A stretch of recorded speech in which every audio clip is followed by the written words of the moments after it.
Hello everyone, it's me Uncle John. Today I am going to read S3 3146.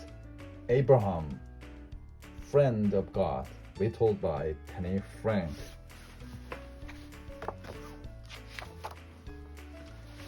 The Old Testament tells the story of God's dealings with his people in good times and bad times, and his constant care for them. God chose Abraham to be the founder of the Hebrew nation, God's chosen people.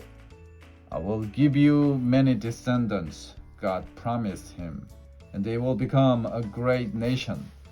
Abraham trusted God, and God kept his promises. You can find this story in your own Bible in Genesis, beginning at chapter 12. Abraham and his wife Sarah lived in the town of Ur, in the land of Babylon. One day, God told him to leave his home, to go to a new land, a land which God would give to Abraham and his family.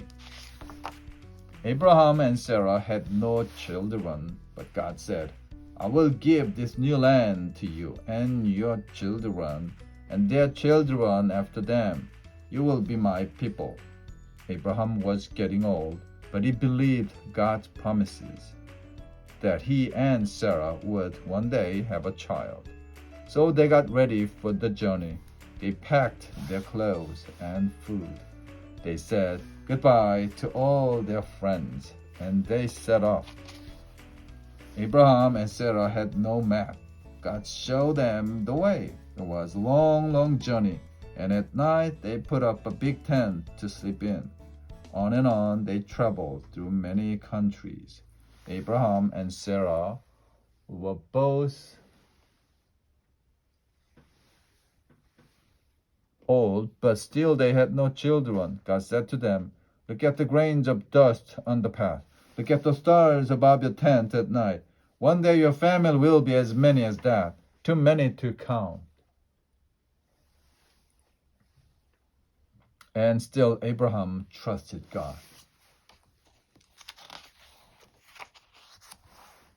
They were glad when they came to the new land. It had been such a long journey. There was no house to live in, so they lived in the big tent. One day, Abraham saw some men going by. Please come in and sit down, he said. We will get you something to eat. That would be good, said the man, because we have an important message for you. Your wife Sarah is going to have a baby boy. Sarah heard what they said and laughed. It is too late, she said. We are too old now.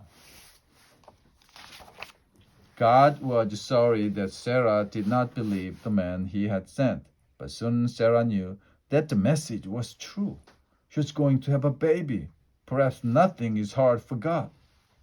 Nothing is too hard for God, she said.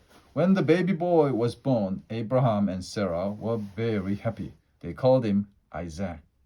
God had kept his promise. Abraham and Sarah loved their little son. They watched him play outside the tent. The years passed. Isaac grew up tall and strong. His parents were very proud of him. They thanked God for keeping his promise.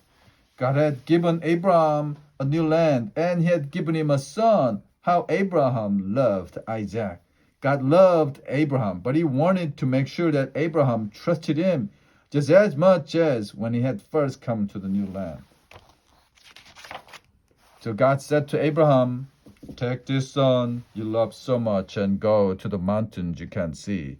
I want you to offer him to me as a sacrifice. Poor Abraham. He wished there was some other way to show God his love. But he obeyed God. He took Isaac to the mountains with some firewood and a knife. Isaac looked at the heap of stones on the mountain. Heap of stones on the mountain. He saw the knife and the wood. What shall we offer to God on the stones to show that we love him? He asked. Abraham was very sad, but But he told Isaac that they must trust God to give them something to put on the stones. But God did not want Isaac to die. He did not want Abraham and Sarah to be unhappy. He just wanted to be sure that Abraham would still trust and obey him. That's all. Abraham put Isaac on top of the stones.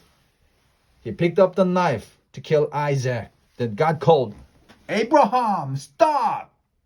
Look, I have given you the animal in that bush behind you." God knew now that Abraham really did trust him. He would obey whatever the cost. Abraham and Isaac were so happy. They thanked God as they made the sacrifice. They talked about what had happened as they went down the mountain. They were so glad that they could trust God. And as God had promised, through Isaac and his children, Abraham's family did become a great nation indeed. The end.